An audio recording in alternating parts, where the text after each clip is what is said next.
지난 영상들에서 질문이 아이의 두뇌 발달에 얼마나 중요한지 강조해 드렸었는데요. 하지만 무작정 질문을 많이 던진다고 다 좋은 걸까요? 아닙니다. 자칫 잘못된 질문은 오히려 아이의 말문과 사고력을 닫아버릴 수 있습니다. 오늘은 내 아이를 위해 반드시 피해야 할 독이 되는 질문 4가지를 알아보겠습니다. 먼저 피해야 할 유형 첫 번째는 "이거 무슨 모양이야? 무슨 색깔이야?" 같은 지식 확인형 질문입니다. 이는 4가지 측면에서 아이에게 부정적인 영향을 줍니다. 먼저 반영어가 고착화되고 강화되게 만듭니다. 질문의 의도를 파악하지 못한 아이는 상황을 모면하기 위해 상대의 말을 그대로 따라하는 반향어를 내뱉게 됩니다. 이러한 경험이 반복되면 아이는 진정한 소통의 원리를 깨닫기보다 기계적인 반응을 하게 되며, 결과적으로 반향어 습관이 더욱 강하게 고착됩니다. 그리고 확인형 질문은 부정적인 피드백에 대한 방어 기제를 형성하게 만듭니다. "이거 무슨 모양이야? 무슨 색깔이야?" 같은 시험용 질문을 받고 틀렸을 때 정답을 교정받는 경험이 쌓이면 아이는 말을 하면 지적당한다는 공포와 불안을 학습합니다. 결국 아이는 자신을 보호하기 위해 아예 입을 닫아버리는 선택을 하게 됩니다. 또 확인형 질문은 대화를 회피해야 할 과제로 인식하게 합니다. 지식 확인 위주의 질문이 반복되면 아이에게 대화는 정답을 맞춰야만 끝나는 피곤한 숙제로 변질됩니다. 이러한 불쾌한 감정을 피하기 위해 아이는 대화 자체를 거부하거나 짜증, 자리 이탈과 같은 회피 반응을 보이게 됩니다. 마지막으로 사회적 동기의 급격한 저하입니다. 자폐 아이들은 본래 타인과 소통하려는 동기가 약할 수 있는데, 시험 치르듯이 묻는 태도는 그나마 남아있던 소통의 의지마저 꺾어버립니다. 양육자가 함께 놀면 즐거운 사람이 아니라 나를 시험하는 사람으로 각인됩니다. 나랑 있으면 자꾸 뭘 테스트해 라는 부정적 인식이 심어지면 아이는 혼자만의 세계로 더 깊이 들어가게 됩니다. 결국 지식 확인형 질문은 아이에게 정서적 과부하를 주며 소통의 즐거움을 앗아가는 독이 됩니다. 단순히 아는 것을 재확인하는 질문이 아니라 아이가 가진 강렬한 욕구와 호기심을 자극하여 스스로 대화하고 싶게 만드는 질문을 던져야 합니다.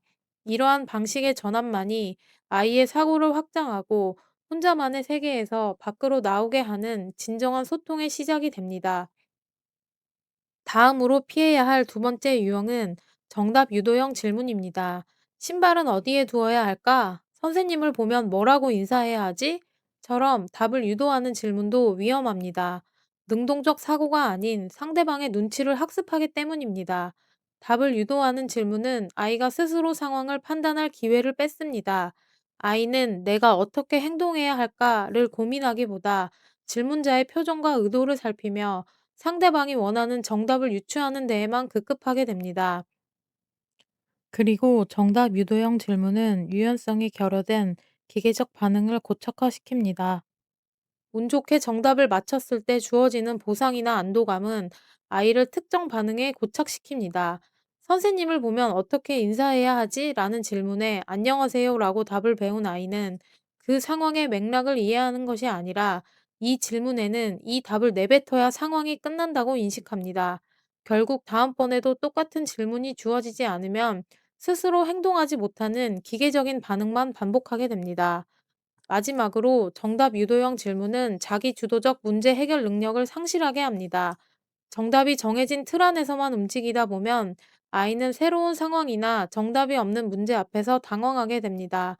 스스로 생각하고 시행착오를 겪으며 얻은 지식이 아니기에 지식의 확장이 일어나지 않으며, 이는 장기적으로 자기 주도적인 사고 능력과 유연한 문제 해결 능력을 저하시킵니다. 즉, 정답 유도형 질문은 아이를 생각하는 주체가 아닌 정답을 출력하는 기계로 만듭니다.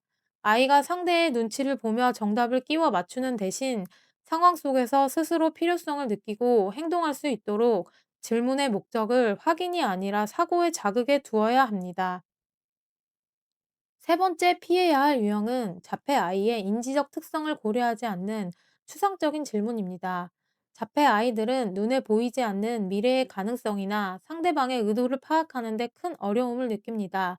그렇기 때문에 실망, 외로움, 질투와 같은 주관적인 감정 단어를 공감하거나 이해하기 어렵습니다. 그리고 위험해, 조심해 같은 단어는 사람마다 기준이 다르고 눈으로 즉각 확인이 불가능합니다. 아이에게 이런 말은 피부로 와닿지 않는 모호한 정보일 뿐입니다. 다음으로 추상적인 질문은 시각화를 어렵게 합니다. 자폐 아이들은 충분한 경험이 쌓이기 전까지 자신의 행동이 어떤 결과를 초래할지 머릿속으로 미리 그려보는 것이 어렵습니다. 위험이라는 단어는 구체적인 형태가 없어서 아이의 뇌에서 시각적으로 그려지지 않습니다. 소리는 들리지만 무슨 의미인지 어떻게 행동해야 할지 몰라 인지적 혼란에 빠지게 되는 것입니다. 또한 추상적인 질문은 의도 파악이 어려운 아이들에게 반응 자체를 어렵게 만듭니다. 자폐 아이는 질문 뒤에 숨겨진 양육자의 의도를 읽어내지 못하기 때문입니다. 따라서 아이가 물리적인 결과를 스스로 예측할 수 있도록 시각적으로 그려지는 구체적인 질문을 던져야 합니다. 마지막으로 피해야 할 유형은 정서적 불안을 유발하는 비난, 책망형 질문입니다. 과거의 잘못을 추궁하거나 비난하는 질문은 아이를 생각하게 하는 것이 아니라 강한 불안과 초조함을 느끼게 하여 소통의 문을 닫게 만듭니다. 왜 또 잃어버렸어? 아빠가 제자리에 두라 그랬지? 물은 왜 쏟은 거야? 와 같은 질문은 아이에게 논리적인 원인이나 분석을 요구하는 것이 아닙니다. 자폐 아이에게 이러한 질문은 자신을 향한 강한 정서적 공격으로 느껴지며, 이는 아이를 위축시키고 소통의 의지를 꺾어버리는 결정적인 요인이 됩니다. 그리고 이미 지나간 일의 원인을 되짚어보는 것은 고도의 뇌기능을 요구합니다. 설령 아이가 과거의 일을 떠올리려 애를 써도 자신이 무엇을 잘못했는지 그 사회적인 맥락을 스스로 파악하는 것 자체가 매우 어렵습니다. 본인이 이해조차 못한 잘못에 대해 질문을 받으면 아이의 뇌에는 감당하기 힘든 부하가 걸리게 됩니다. 마지막으로 비난형 질문에는 양육자의 화, 실망, 짜증 등의 감정이 실려 있습니다.